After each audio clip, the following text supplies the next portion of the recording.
Hi, Zeus here. Today I'm going to show you something that, as far as I know, has never been done before. I'm going to use Ruddero, Max Level, and Rocket Choppas, 16 of them Max Level, along with Wingmen Rush to beat global number 3, which is an 11 boosted ice base. Now, Ruddero is kind of like a flying Everspark from the point of view of distracting high-level defenses.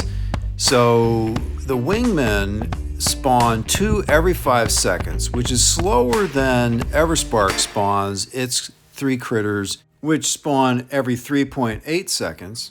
The Ruddero also has this Wingman Rush feature, which allows you to spawn quickly 6 additional Wingmen that are thrown forward.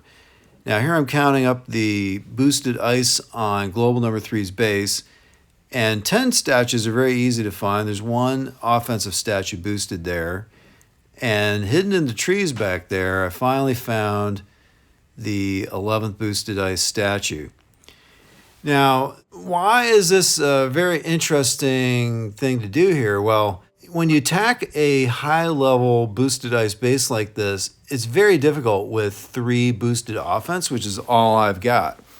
So typically we're using now attacks with Everspark distracting the high-level defenses, but when you have a really well-designed base with a lot of really great mines, even the distractions that come from the Everspark are insufficient to take out all of the mines, and you start losing a lot of troops and one thing after another, and you've lost. So using this technique with all flying troops, you can fly over the mines. Plus, there's a whole bunch of defenses that aren't even able to attack you, like mortars, which are extremely dangerous for what I call God mode, which is what I'm using right now. This is armor level 80.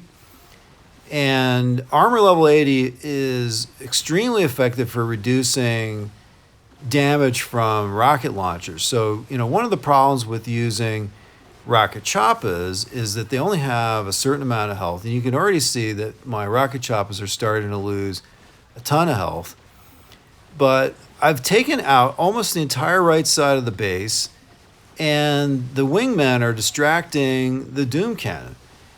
And as long as I can keep throwing down shocks on the Doom Cannon, and my goal is to take out the shield gen on the far right, there's only one on this base, I can beat this base. Now, so far, I've only lost 1 Rocket Choppa, but that's going to change rapidly here as I've totally run out of gunboat energy.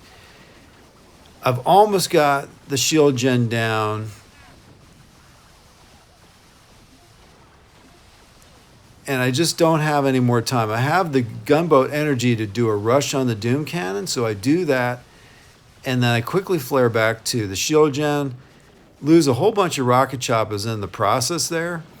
And then I flared back to relatively safe position near the HQ. Unfortunately, it was a little bit close to the 2 remaining sniper towers.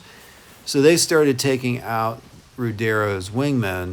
It seemed a little bit dicey at this point. It would have been better if I had put the flare a little bit further south of the HQ, because then only 1 sniper tower would have been in range of my Ruddero. But it was good enough for the victory. Lost 8 Rocket Choppas along the way, but huge, awesome victory, overcoming Global 3 with just Ruddero and Rocket Choppas and only 3 boosted ice. So very happy with this attack and the completely new attack technique. Feel free to use it on the bases that you find hard to attack. Anyway, I hope you enjoyed the video, and if you did, please give this video a like. It'll help us with the gods of the algorithm. And if you haven't already, subscribe to our channel so that you get notified of additional future Boom Beach videos. And thanks as always to Hercules for help with the video editing.